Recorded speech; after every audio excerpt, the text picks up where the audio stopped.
ನಮಸ್ತೆ ಸ್ನೇಹಿತರೆ.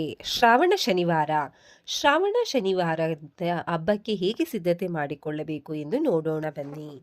ಎಲ್ಲ ವಾರಗಳು ತಲೆಗೆ ಗಂಡಸರು ಎಣ್ಣೆ ನೀರು ಹಾಕಿಕೊಳ್ಳಬೇಕು. ಮೊದಲ ಹಾಗೂ ಕೊನೆಯ ಶನಿವಾರ ದೇವರನ್ನು ತೊಳೆಯಬೇಕು. ಮೊದಲ ವಾರ ಹೋಳಿಗೆ ಪಾಯಸದ ಅಡಿಗೆ ಮಾಡಿ ಉಳಿದ ವಾರ ಬೇರೆ ಸಿಹಿ ಮಾಡುವುದು. ಗಂಡು ಮಕ್ಕಳಿಗೆ ಎಣ್ಣೆ ನೀರು ಹಾಕಿ ಮಡಿ ಪಂಚೆ ಉಡಿಸಿ ನಾಮ ಹಣೆಗೆ ಇಟ್ಟು ದೇವರ ಮುಂದೆ ನಿಲ್ಲಿಸಿ ಪಂಚಪಾತ್ರೆ ಕೊಟ್ಟು ಭಿಕ್ಷೆ ಎತ್ತಿಸಬೇಕು. ಭಿಕ್ಷೆಗೆ ಅಕ್ಕಿ 4 ಕಾಳು, ತೊಗರಿ ಬೇಳೆ, ಬೆಲ್ಲ, ಹಣ್ಣು, ದುಡ್ಡು ಹಾಕಬೇಕು.